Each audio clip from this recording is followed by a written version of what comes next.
শনি গ্রহে মানুষের অভিযান 2105 সাল। পৃথিবীতে তখন প্রযুক্তি এতটাই উন্নত হয়ে গেছে যে মানুষ সৌরজগতের সবচেয়ে দূরের দৈত্যাকার গ্রহগুলোতেও যাত্রার সাহস করছে। নাসা, ইউরোপীয় মহাকাশ সংস্থা আর এশিয়ান স্পেস ইউনিয়ন একসাথে চালু করল প্রজেক্ট ক্রোনোস, শনি গ্রহে প্রথম মানব অভিযান। মিশনের জন্য তৈরি করা হল মহাকাশযান হেলিওস-9। এই মহাকাশযান ছিল নিউক্লিয়ার ফিউশন ইঞ্জিনে চালিত, যা কয়েক মাসেই মানুষকে শনির কক্ষপথে নিয়ে যেতে সক্ষম।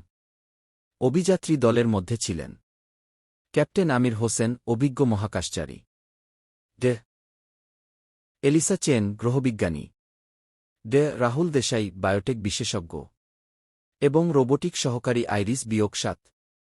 যাত্রা।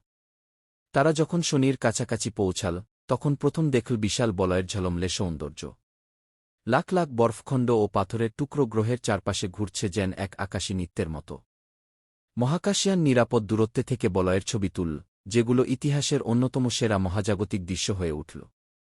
টাইটানে অবতরণ। শনি গ্রহে সরাসরি নামা অসম্ভব, কারণ ওখানে কোনো শক্ত ভূমি নেই।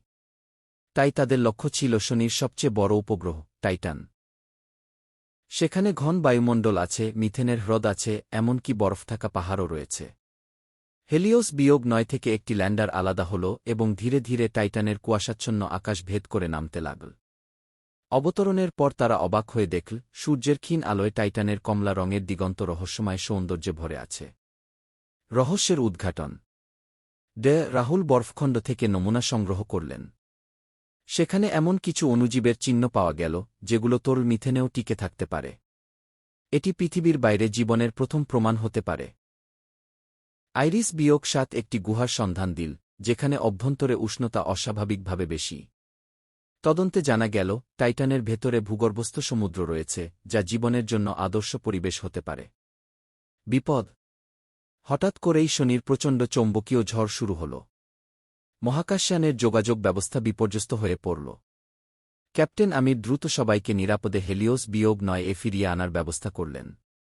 কয়েক ঘণ্টার লড়াইয়ের পর তারা আবার কক্ষপথে ফিরে আসতে সক্ষম হল। সফল প্রত্যাবর্তন। মাস কয়েক পর তারা পৃথিবীতে ফিরে এলেন।